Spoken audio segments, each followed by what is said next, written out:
여러분, 기독교 신앙을 처음 접하시는 분들이 다소 불편해하고 의아해하는 것이 기독교 신앙은 죽음에 대한 이야기를 너무 많이 한다는 겁니다. 사람들이 누구나 다 죽음에 대해서 꺼려하지요. 기독교 신앙은 그런데 예수 그리스도의 죽으심을 강조하고 그 죽으심으로부터 우리의 삶이 시작된다는 것을 늘 언제나 빼놓을 수 없이 강조하는 믿음입니다. 특히 복음서를 읽다 보면 복음서에 예수님의 삶 전체가 드러나는데 예수님의 나심에 대한 이야기는 조금 나오고요. 그 성탄절 때 다루는 그 이야기, 그게 전부 아닙니까? 예수님의 어린 시절에 대한 이야기는 정말 거의 찾아보기가 힘들고요. 누가복음에 조금 나와요. 다른 복음서에는 아예 안 나옵니다.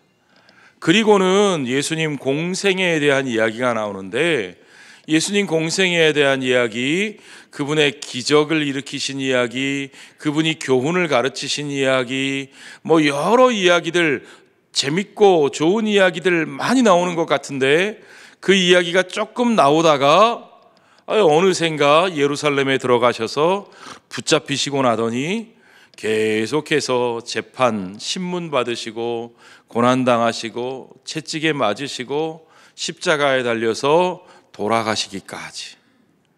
아니, 다른 좋은 얘기들은 조금씩만 감질나게 이야기해놓고 예수님 고난받으시고 십자가에 달려 돌아가시는 이야기는 왜 그렇게 길게 자세히 많이 나오는지, 그것만 봐도 기독교는 죽음에 대해서 너무 지나치게 클로즈업하는 거 아니냐, 그런 불평을 저는 많이 들었습니다. 복음서 저자들은 왜 이렇게 예수님의 죽으심을 강조할까요? 그건 예수님께서 스스로 그렇게 본인의 죽으심에 대해서 강조하셨기 때문입니다. 예수님은 제자들을 데리고 갈릴리에서 예루살렘을 향해 가시면서도 그 가시는 길 가운데에서 그곳에서 3번이나 인자가 많은 고난을 받고 죽임을 당할 것이다. 내가 이 길을 가는 것은 이기고 승리하고 영광받기 위해 가는 것이 아니라 고난을 받고 죽기 위하여 가는 길이라고 제자들에게 3번이나 엄중하게 말씀하셨습니다. 자, 예수님은 그 일이 반드시 이루어져야 한다고 강조하셨습니다. 예수님은 왜 그렇게 그 일을 강조하셨을까요? 그건 구약 성경이 그 일을 분명하게 예언하고 계시기 때문입니다.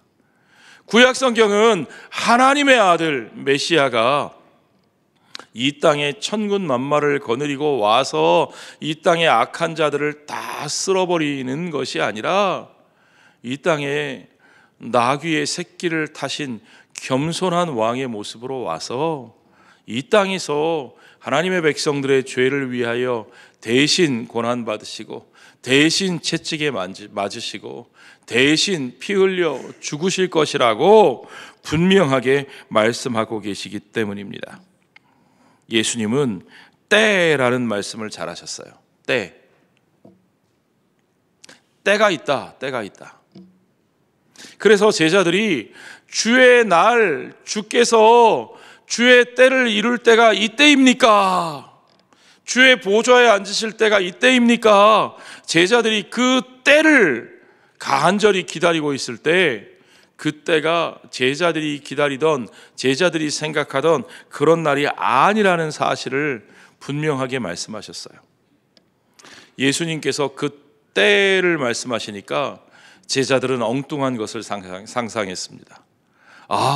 이제 우리 선생님이 예루살렘에 들어가시면, 우리 선생님이 왕의 보좌에 앉으시면 우리도 그 옆자리에서 대단한 권세를 누릴 수 있겠구나.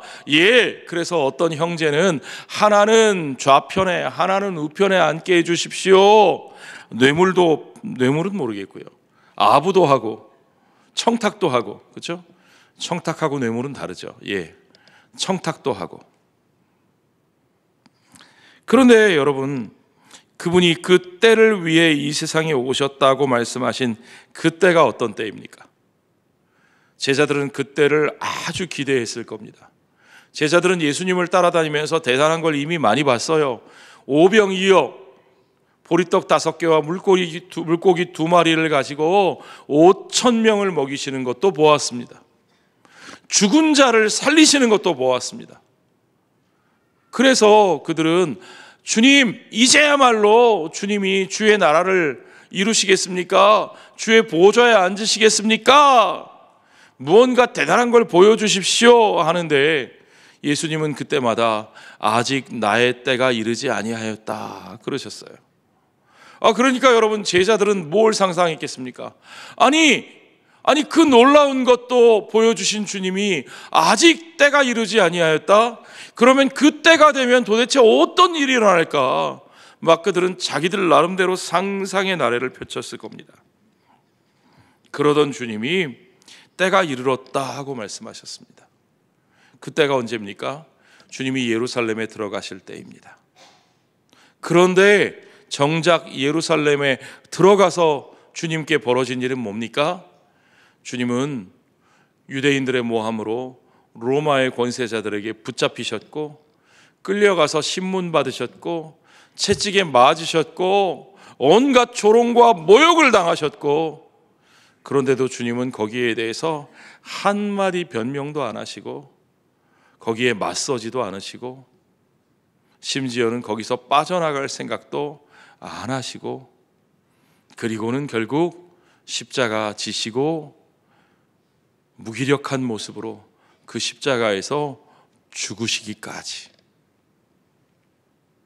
주님이 말씀하신 때는 바로 그때였습니다. 그가 십자가에서 그렇게 죽으신 때. 여러분, 그 사실보다 더 놀라운 사실이 있습니다. 예수님은 죽음 이후에 자신이 어떻게 기억되기를 바라시는지 그 방식을 제자들에게 말씀하셨다는 거죠. 제자들에게 뭐라고 말씀하셨느냐? 그들을 위해 찢길 자신의 몸을 기억하라고요. 그걸 기억하면서 너희들은 떡을 떼고 그 떡을 나누어 먹으라. 나의 몸을 기억하며 떡을 떼고 나누어 먹으라고 말씀하셨어요. 또 뭐라고 말씀하시느냐?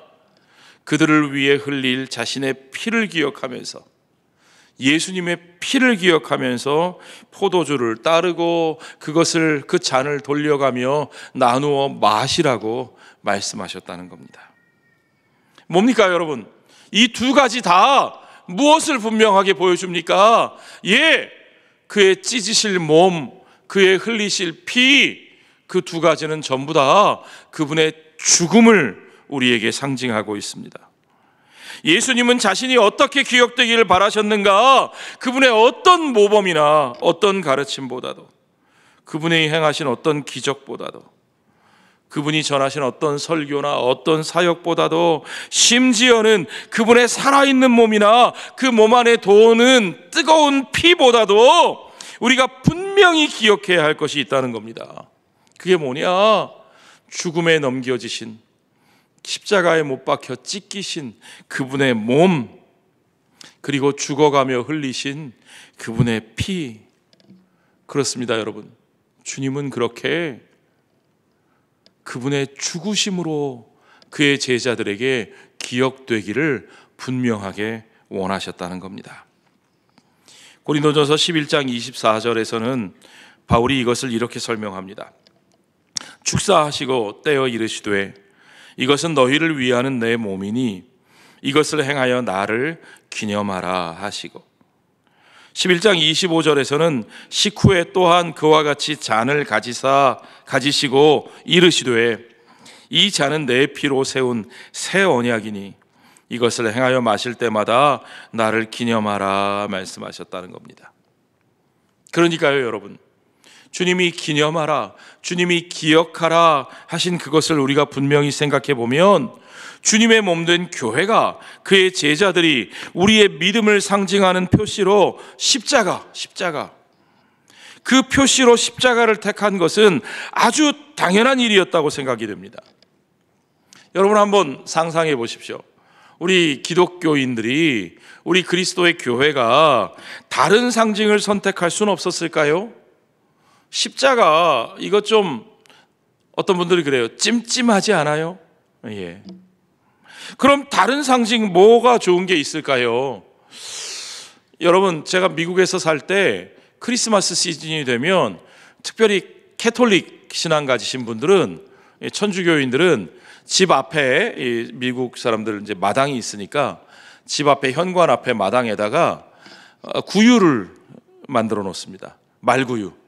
구유를 넣고 그 옆에 집 오막살이 모형도 해놓고 마리아 인형, 요셉 인형 해놓고 구유 위에 아기 인형을 하나 눕혀놓는 거죠.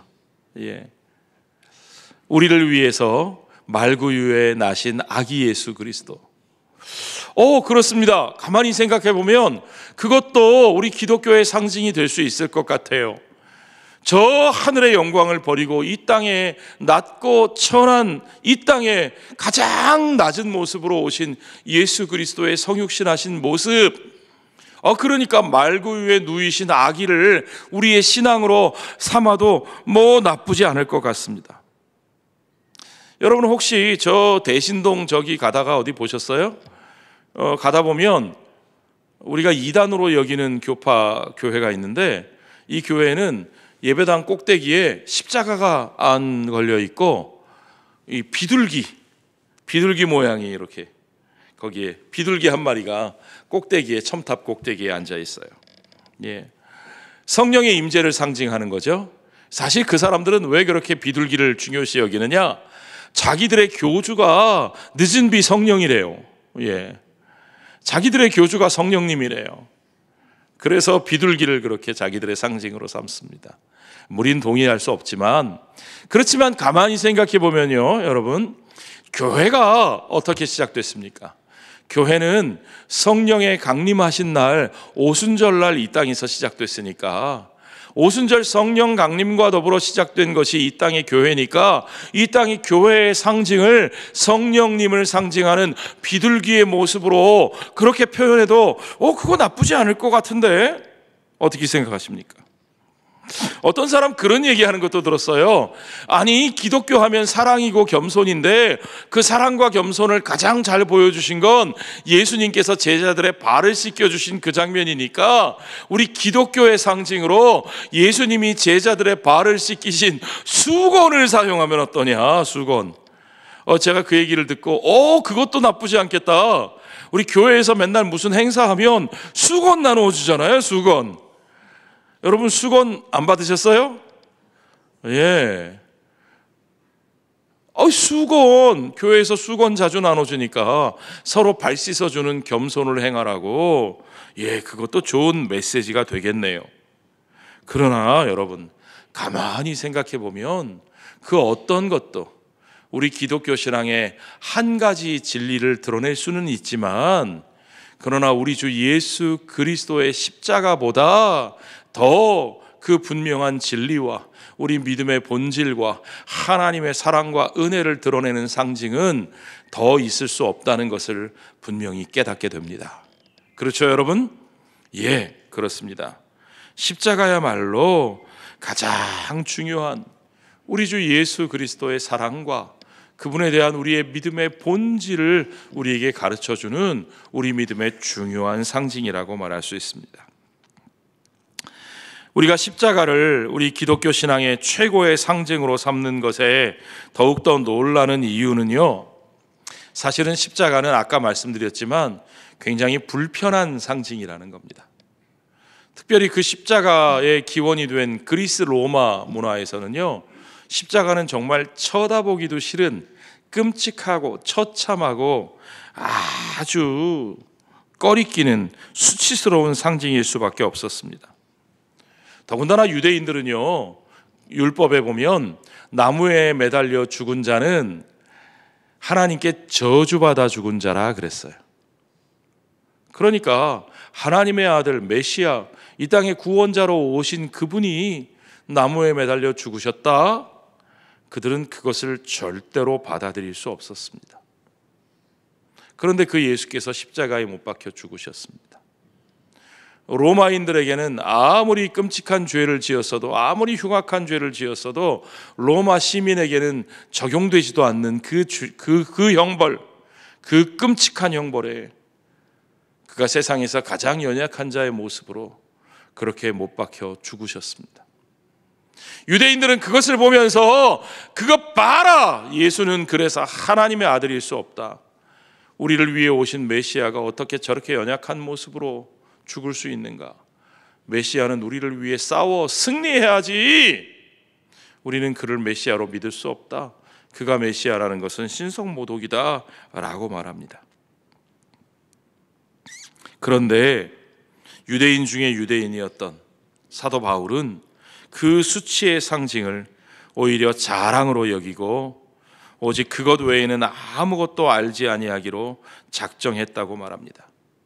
고린도전서 2장 2절에 보니까 내가 너희 중에서 예수 그리스도와 그가 십자가에 못 박히신 것 외에는 아무것도 알지 아니하기로 작정했다 그랬습니다. 그가 왜 그렇게 작정했을까요? 십자가 외에는 우리를 죄에서 구원하실 능력이 이 세상에는 존재하지 않기 때문입니다. 오직 서로를 구원할 수 없는 우리 죄인들을 구원하시기 위해서 하나님은 그 죄인들과 싸워 그 죄인들을 심판하고 그 죄인들을 쓸어버리는 것이 아니라 그 죄인들을 사랑하사 그 죄인들을 위하여 그가 죄값을 대신 치르시고 십자가에서 죽으시는 진정한 사랑과 진정한 구원의 능력을 이 땅 가운데 보여주신 겁니다. 여러분, 그래서 십자가 외에는 우리에게는 어떤 능력도 없습니다. 세상에 어떤 힘도 어떤 파워도 어떤 권세도 우리를 그 죄에서 구원할 수 없기 때문입니다. 십자가 외에는 우리에게 어떤 능력도 없습니다. 오직 십자가만이 우리 하나님의 사랑의 능력으로 우리에게 주셨기 때문입니다. 오늘 본문의 18절에 보니까 십자가의 도가 멸망하는 자들에게는 미련한 것이요 구원을 받는 우리에게는 하나님의 능력이라 그랬습니다. 그렇습니다. 십자가 외에는 우리에게 어떤 지혜도 없습니다.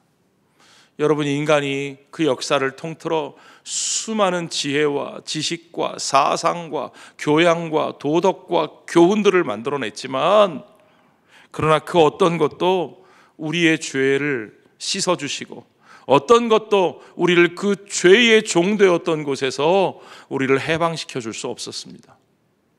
그 어떤 세상의 사상이나 이데올로기도 정치가도 사상가도 우리를 해방시켜 주지 못했다는 사실을 여러분 아시지 않습니까?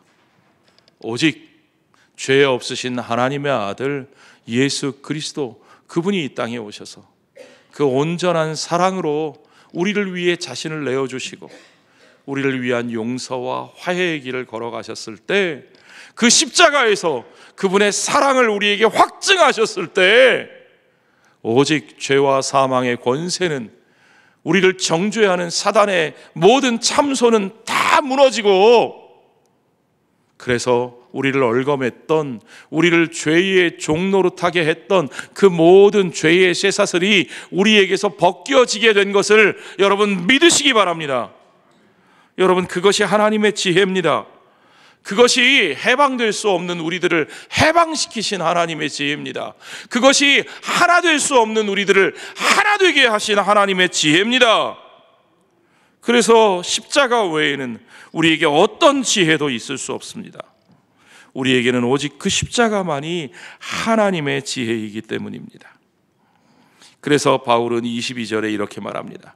유대인은 표적을 구하고 헬라인은 지혜를 찾으나 우리는 십자가에 못 박힌 그리스도를 전하니 유대인에게는 거리끼는 것이요 이방인에게는 미련한 것이로되 오직 부르심을 받은 자들에게는 유대인이나 헬라인이나 그리스도는 하나님의 능력이요 하나님의 지혜니라. 여러분, 세상은 유대인으로 헬라인으로 서로 자기들이 단 배지를 내세우며 그것을 가지고 자기들의 권세를 내세워 싸웁니다. 자기들의 지식과 자기들의 사상을 내세워 싸웁니다. 세상은 그렇게 싸웁니다. 아니요, 세상만 싸우는 게 아닙니다.